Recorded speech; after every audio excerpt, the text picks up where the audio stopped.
Hello दोस्तों, आज से हम लोग परसेंटेज शुरू करने वाले हैं। परसेंटेज पढ़ेंगे। परसेंटेज पूरी अरिथमेटिक की अरिथमेटिक में काम आएगी। चाहे वो आपके पास प्रॉफिट एंड लॉस हो, चाहे वो कंपाउंड इंटरेस्ट, सिंपल इंटरेस्ट हो, चाहे वो फिर आपके पास रेशियो प्रोपोर्शन में हो, या फिर बोर्ड स्ट्रीम में हो, या टाइम एंड वर्क में हो। तो परसेंटेज की कुछ बेसिक चीज़ें आपको पता होनी चाहिए। जैसे हम लोग बहुत बेसिक से शुरू करेंगे। अगर मैं कहता हूँ 50%, तो 50% का मतलब हुआ 50/100 माने हर एक 100 में से 50, हर एक 100 में से। इसको हम आगे काटेंगे तो 50 गुना 100 यानी कि हो जाएगा 1/2। अगर ऐसे ही अगर आपसे मैं कहूँ 25%, तो इसका मतलब हुआ 25/100, और इसको हम कैंसिल आउट करने पे 25 1 जा 25, 25 4 जा 100। अगर मैं ऐसे आपसे कहूँ 20% इज इक्वल टू, तो वैसे ही हमारे पास 20/100 हो जाएगा। इसको आगे कट करेंगे हम 20 पंचे 100, 1/5। और इसी तरह से बहुत सारी परसेंटेज होंगी आपके पास। जैसे 30% को दिया जाए तो ये हो जाएगा 30/100 और 3/10। इसका मतलब क्या हुआ, अगर हम कहें किसी संस्था के अंदर हमारे पास 50% वर्कर जो है काम करते हैं, 50% विद्यार्थी, फॉर एग्जाम्पल 50% विद्यार्थी जो है वो पास हो गए और बचे हुए विद्यार्थी फेल हो गए, तो कुल विद्यार्थी हमारे पास कितने थे? या हम कह सकते हैं कि किसी स्कूल के हमारे पास कुल मिला के 2 विद्यार्थी थे, उनमें से एक विद्यार्थी फेल हो गया और एक विद्यार्थी उनमें से पास हो गया। तो जैसे रेशियो हमारे पास क्या होती है, रेशियो सबसे छोटी यूनिट होती है, किसी भी चीज की सबसे छोटी यूनिट होती है। ठीक है, थोड़ी बहुत सारी चीजें जो हम लोगों ने अभी सीखी थी परसेंटेज से संबंधित, उस पर एक न्यूमेरिकल क्वेश्चन ट्राई करते हैं। तो क्वेश्चन क्या था आपके पास, किसी विद्यालय में 5000 विद्यार्थी हैं, यदि 20% लड़के हैं तो लड़कियों की संख्या ज्ञात कीजिए। क्वेश्चन इंग्लिश में होगा, if there are 5000 student in school, if 20% of those are boys, then find the number of girls. इसको कैसे बनाएंगे? तो जहां पर हमें परसेंटेज दिखती है, परसेंटेज का हम क्या करेंगे, इसको फ्रैक्शन में तोड़ देंगे, फ्रैक्शन में बना लेंगे। 20% का मतलब होगा 20/100। इसको अगर आप फर्दर मोड कट करेंगे 20 पंचे 100, 20 20 पंचे 100, इस अनुपात का, इस रेशियो का मतलब हुआ कि हमारे पास किसी स्कूल के अंदर 5 लड़के, 5 कुल विद्यार्थी थे, और उनमें से एक हमारे पास यहाँ पे जो 20% के आगे दिया होगा लड़के, वो हमारे पास एक हमारे पास बॉय है। नंबर ऑफ बॉय हमारे पास 1 है। 5 अगर हमारे पास टोटल लोग हैं, उनमें से एक हमारे पास बॉयज है, तो नंबर ऑफ गर्ल्स हमारे पास कितनी होंगी? 4 होंगी। अब हमारे हिसाब से टोटल बॉयज 5 है, बुक वाले के हिसाब से टोटल विद्यार्थी जो है, टोटल स्टूडेंट वो आपके पास 5000। तो 5 यूनिट की वैल्यू किसी तरीके से 5000 होती है। तो यहाँ से 1 यूनिट की वैल्यू क्या होगी? 1 यूनिट की वैल्यू होगी आपके पास 5000/5। यहाँ से 5 से 5 कटा तो हमारे पास कितना आया? 1 यूनिट की वैल्यू 1000 आई। तो हमसे पूछा है लड़कियों की संख्या कितनी है, तो हमारे पास जो लड़कियां हैं वो 4 हैं, तो 4 यूनिट की वैल्यू कितनी होगी? 1 यूनिट की वैल्यू 1000, तो 4 यूनिट की वैल्यू 4 गुना 1000, ये आपके पास आ जाएगा 4000। और हालांकि क्वेश्चन में पूछा नहीं गया था लड़कों की संख्या कितनी है, लेकिन अगर हमसे पूछा जाता लड़कों की संख्या कितनी है, तो हम बड़ी आसानी से निकाल सकते थे। 1 गुना 1000 कर देते, वो हमारे पास क्या हो जाता? 1000 होता। अब यहाँ से आप देख सकते हैं जो लड़के हैं और जो लड़कियां हैं, उन दोनों का टोटल कुल विद्यार्थियों के समान होना चाहिए। लड़कियां 4000 है और लड़के हमारे पास 1000 है, तो मिला के 5000 ये हो जाएगा। तो इसी आधार पर अगला क्वेश्चन है, इसमें जस्ट न्यूमेरिकल वैल्यू चेंज करी हम लोगों ने। किसी विद्यालय में 5000 विद्यार्थी हैं और उनमें से 25% हमारे पास लड़के हैं, तो लड़कियों की संख्या ज्ञात कीजिए। करना वही है, हमें फिर से 25% को ब्रेक डाउन करना है इन फ्रैक्शन। 25% will become 25/100। इसको फर्दर मोड सॉल्व करेंगे तो 25 1 जा 25, 25 5 जा 25 4 जा 100, 25 चौके 100। इस फ्रैक्शन का मतलब हुआ कि हमारे पास टोटल 4 विद्यार्थी हैं, कुल मिला के 4 विद्यार्थी हैं, और उसमें से एक हमारे पास जो है बॉयज है सॉरी, और उनमें से बचे हुए 4 में से एक विद्यार्थी अगर बॉयज है तो बचे कितने आपके पास? 3 जो हमारे पास वो गर्ल्स हैं। अगर इस क्वेश्चन में यहाँ पर हमारे पास दिया होता कि 300 3000 हमारे पास क्या है, लड़कियां हैं। 3000 हमारे पास लड़कियां हैं, तो लड़कों की संख्या ज्ञात कीजिए। विद्यालय में, स्कूल के अंदर हमारे पास 3000 लड़कियां हैं, उनमें से 25% लड़के हैं, तो लड़कियों की संख्या ज्ञात कीजिए। हमारे हिसाब से जो लड़कियां हैं वो 3 हैं, किताब वाले के हिसाब से ये लड़कियां 3000 हैं, तो यहाँ से हम 1 यूनिट की वैल्यू निकालेंगे। 1 यूनिट की वैल्यू बनेगी आपके पास 3000 बटे में 3, यहाँ से 3 से 3 कैंसिल आउट, बचेगा आपके पास 1000। तो हमसे पूछा है लड़कों की संख्या ज्ञात कीजिए। लड़कों की संख्या हमारे हिसाब से 1 यूनिट है, और 1 यूनिट की वैल्यू वैसे तो 1000 है, 1 गुणा 1000 आएगा आपके पास 1000। अगर हमसे पूछा होता कि कुल कितने विद्यार्थी है ये पता कीजिए, तो कुल हमारे हिसाब से 4 विद्यार्थी हैं, और 1 यूनिट की वैल्यू आपके पास 1000 है, तो 4 यूनिट की वैल्यू कितनी हो जाएगी, 4 गुणा 1000, तो ओवरऑल मिलकर हो जाएगा आपके पास 4000। ये इसका आंसर रहेगा। इसी तरह से हम और क्वेश्चन ट्राई करना है। एक व्यक्ति अपनी आय का 12% बचाता है, यदि उसकी मासिक आय, उसका मासिक खर्च जो है 19,360 है, तो उसकी मासिक आय ज्ञात कीजिए। ये क्वेश्चन इंग्लिश में कुछ ऐसे होगा, if a man saves 12% of his income, if his expenditure is 19,360, then find out his monthly income. तो इस क्वेश्चन के अंदर भी हमें वापस से परसेंटेज को ब्रेक डाउन करना है इन फ्रैक्शन। 12/100, तो 12/100 का मतलब हुआ, हालांकि इसको आगे काटा जा सकता है, अगर नहीं काटे तो 12/100 का मतलब हुआ 100 रुपये तो कुल कमाता है, उसमें से 12 रुपये वो क्या कर देता है, खर्च कर देता है। 100 रुपये उसकी कुल आय है, 12 रुपये वो खर्च कर देता है, तो बचाएगा कितना, तो बचाएगा वो 88 रुपये। हमारे हिसाब से उसका जो खर्च है वो 12 रुपये है, और खर्च इसका नहीं होगा, इसका इधर पे बचत होगी, क्योंकि 12% ये बचाता था, इसकी बचत 12% है। तो फिर अगर 100 रुपये कमाता है, 12 रुपये बचाता है, तो फिर खर्च कितना करता है, खर्च वो 88 रुपये करता है। हमारे हिसाब से वो खर्च 88 रुपये करता है, बुक वाले के हिसाब से वो खर्च 19,360 करता है। यहाँ से हम लोग इसमें 1 यूनिट की वैल्यू निकालेंगे, वो कितना हो जाएगा, 19,360 बटे में 88। इसको काटेंगे, 4 दूनी में 8, 2 अट्ठी 16, 2 नब्बे 18 हो जाएगा यहाँ पे, और 2 छक्के 12, 2 छक्के 2 अट्ठी 16। इसको आगे काटेंगे, 22 दूना 44, 2 चौके 8, 4 दूनी में 8, 3 दूनी में 6, 2 अट्ठी 16, 2 चौके 8, 0। ये आएगा आपके पास 4840 बटे में 22। इसको आगे काटेंगे, 11 दूनी में 22, 2 एकम 2, 4 दूना 8, 2 दूना 4, 0। ये हो जाएगा आपके पास 11 दूनी में 22, और बचा 11 दूनी में 22। तो 1 यूनिट की वैल्यू आई आपके पास 220 रुपये। तो हमारे पास 12 यूनिट की वैल्यू क्या होगी, हमसे पूछा क्या था, उसकी मासिक आय कितनी है। मासिक आय हमारे हिसाब से 100 है, 1 यूनिट की वैल्यू 220 आई, तो 100 यूनिट की वैल्यू कितनी हो जाएगी, 2 2 1 2 3 0। ये उसकी मासिक आय। बचत हालांकि क्वेश्चन में पूछा नहीं गया था, अगर पूछा होता, हमारे हिसाब से बचत उसकी 12 है, 1 यूनिट की वैल्यू इतनी, तो 12 दूनी 24, 12 दूनी 24, 25 26, ये इसकी बचत हो जाएगी। इसी तरह से हम उसका खर्च भी निकाल सकते थे। इसी तरह से अगले क्वेश्चन के अंदर हमसे कहता है, यदि ए की आय बी की आय से 25% अधिक है, और बी की आय ए की आय से कितने प्रतिशत कम है, तो हमारे पास बी की आय ए से कितने प्रतिशत कम है। इंग्लिश में होगा, इफ एज इनकम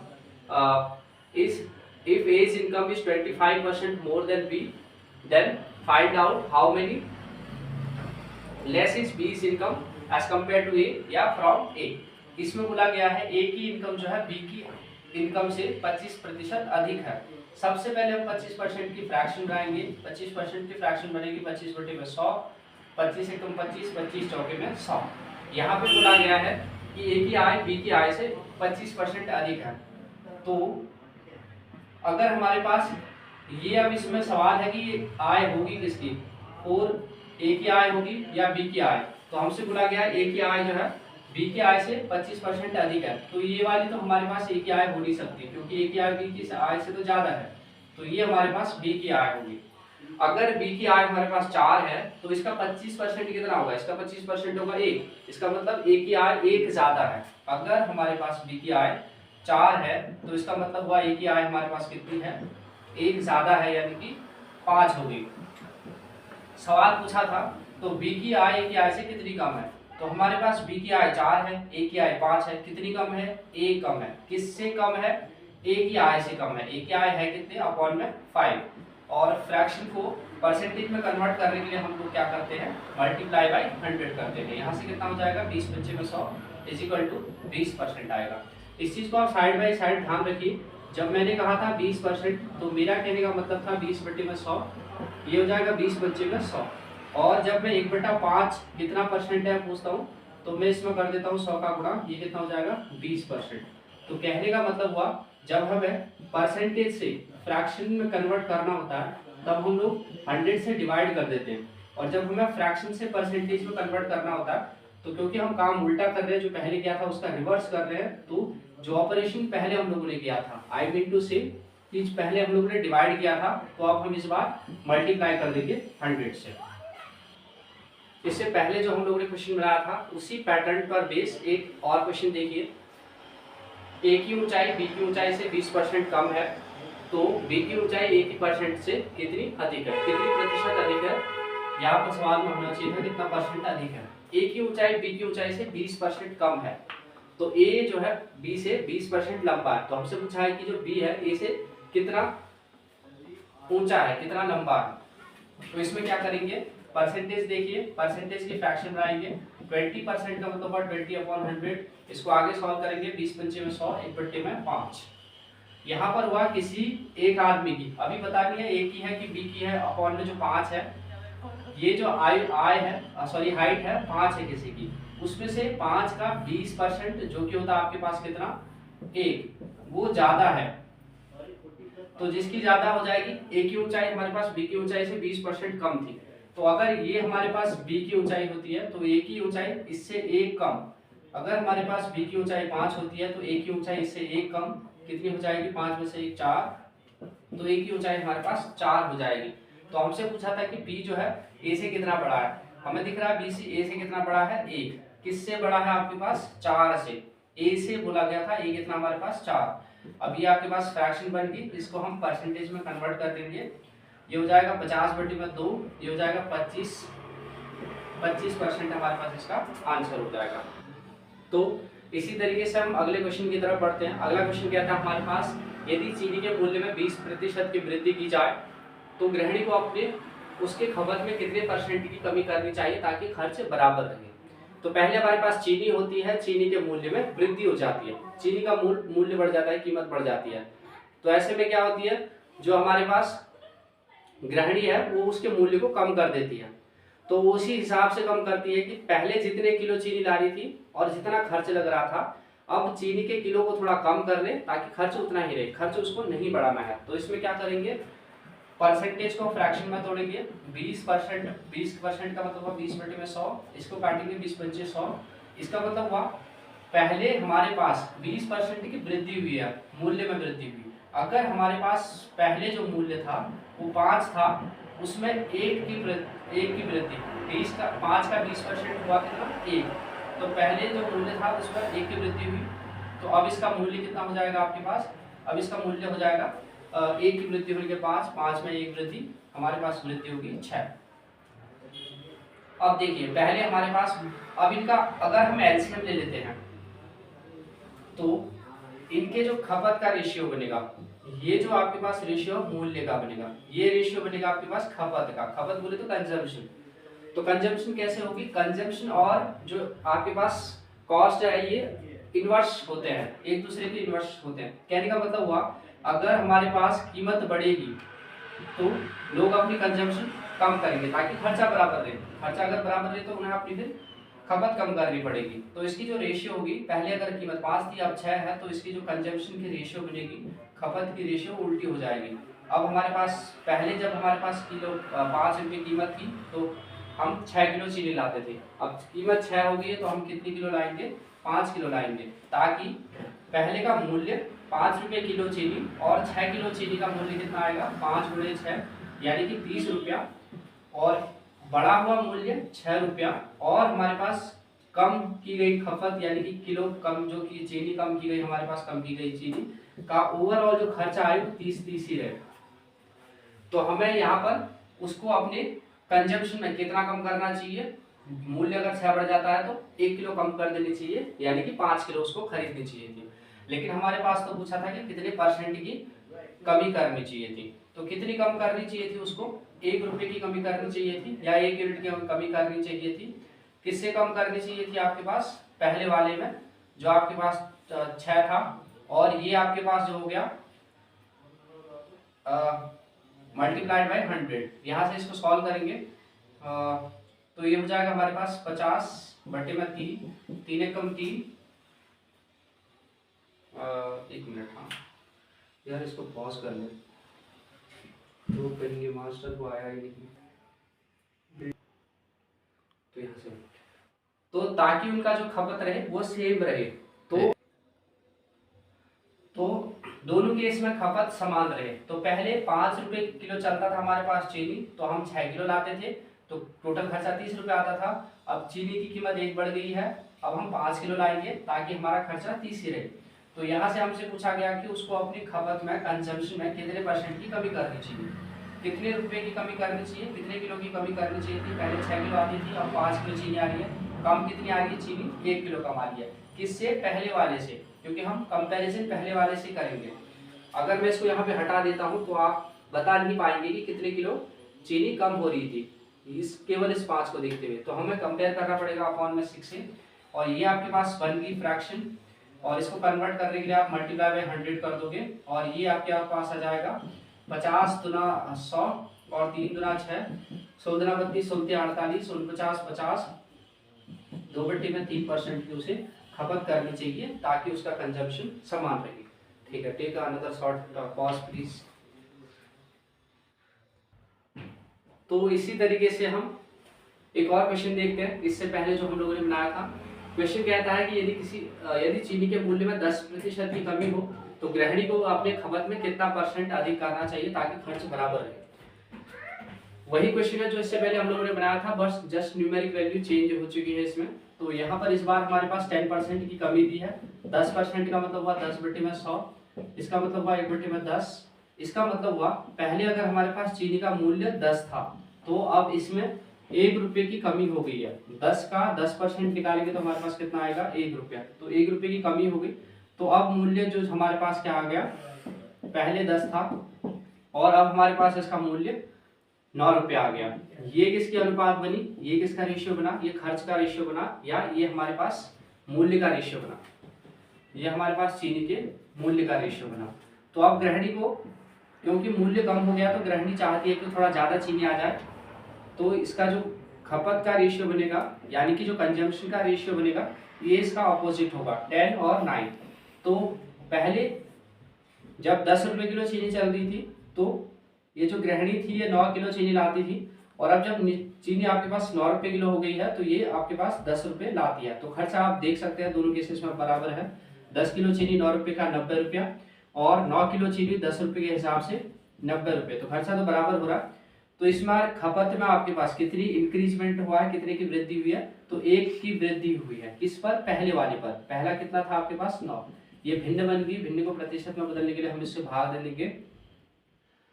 यहाँ पे आपका पास आ जाएगा 11,90,99, 1/9% की उसे जो है अपने खपत में वृद्धि करनी पड़ेगी। तो इसी तरह से हम एक और क्वेश्चन देखते हैं। हमारे पास क्वेश्चन क्या आता है, एक आयत की लंबाई 10% की वृद्धि और लंबाई में 10% की वृद्धि और उसकी चौड़ाई में 10% की कमी करी गई। चौड़ाई होगा यहाँ पे, चौड़ाई में 10% की कमी करने पर उसके क्षेत्रफल में कितने प्रतिशत की वृद्धि या ह्रास होगा। If it increases the length of a rectangle by 10% and decrease the breadth of the rectangle by 10%, then find out the overall percentage increment or decrement in their surface area। तो हमारे पास यहाँ पर पहला दिया है 10%, किसमें, लंबाई में 10% की वृद्धि हुई। 10% का मतलब कितना हुआ, 10/100, इसका मतलब 1/10। यानी कि पहले अगर हमारे पास आयत की लंबाई 10 थी तो अब बढ़कर कितनी हो गई है, उसकी आयत लंबाई 11 हो गई है। ये किसका रेशियो बना, लंबाई का। वैसे ही चौड़ाई में 10% की कमी, 10% के फ्रैक्शन तो 1/10 ही होगी। इसका मतलब हुआ पहले अगर उसकी चौड़ाई आपके पास 10 थी तो अब 10% की कमी आया कितना, वो आपके पास 1, तो 1 की कमी होगी, वो आपके पास कितना बचा 9। पहले लंबाई आपके पास 10 थी, पहले चौड़ाई आपके पास 10 थी, तो पहले आपके पास क्षेत्रफल क्या हो जाएगा 10.100, क्योंकि क्षेत्रफल बराबर होता है लंबाई गुणा चौड़ाई। अब आपके पास लंबाई बढ़कर 11 हो गई है और चौड़ाई बढ़कर आपकी 9 हो गई है, तो अब इसका आपके पास क्षेत्रफल आ जाएगा 99। साफ तौर पर देखा जा सकता है कि 100 सेंटीमीटर स्क्वायर मीटर स्क्वायर जो भी होगा इसमें से लेकर 99 आपके पास क्षेत्रफल रह गया, तो एक की हमारे पास कमी होगी, एक की हमारे पास कमी होगी, एक की कमी हो गई 100 पर, जो पहले हमारे पास क्षेत्रफल है उसी आधार पर हम पता भी कर पा रहे हैं कि जो कमी हो गई है एक की हो गई है बटे में 100। अब आप जानते हैं ये फ्रैक्शन है, फ्रैक्शन को परसेंटेज में कन्वर्ट करने के लिए आप क्या कर दोगे 100 से गुणा कर दोगे, तो 1% की हमारे पास क्या आ जाएगी, यहाँ पे कमी आ जाएगी। हालांकि इस क्वेश्चन के लिए एक ऑल्टरनेटिव के तौर पर एक फॉर्मूला भी यूज किया जाता है, फॉर्मूला भी अच्छा ही है। जब हमारे पास पहले में भी वृद्धि हो रही है, A% की वृद्धि हो रही हो और B% की वृद्धि हो रही हो, तो उसका कुल जो आपके पास वृद्धि और ह्रास निकालने के लिए हम A+B into A into B का इस्तेमाल करते हैं। अगर हमारे पास पहले में A% की वृद्धि, जैसा कि इस क्वेश्चन में भी था, दूसरे में B% का ह्रास, तो ह्रास को डिक्रीमेंट को हम लोग माइनस के साथ लिखते हैं। यहाँ पर माइनस इंटू प्लस माइनस हो जाएगा, A इंटू बी अपॉन हो जाएगा आपके पास 100। आप इस ऑल्टरनेटिव फॉर्मूले का यूज करते हुए भी इस चीज को बना सकते थे। पहले में आपके पास 10% की वृद्धि होती है, फिर 10% की हानि होती है, फिर 10 गुणा 10 हो जाएगा बटे में 100। 10 से 10 कटा आपके पास 100 एकम 100 माइनस का 1%, जहां आपके पास ये जो नेगेटिव साइन है ये बताता है कि हमारे पास आयत के क्षेत्रफल में आपके पास जो है कमी आ रही है, ह्रास हो रहा है, डिक्रीमेंट हो रहा है। तो ये थे आपके पास परसेंटेज के कुछ बेसिक सवाल। कल से हम लोग इसके थोड़े एडवांस वर्जन के सवाल करेंगे और इसकी कुछ और चीज़ों को समझने वाली चीज़ों को समझेंगे।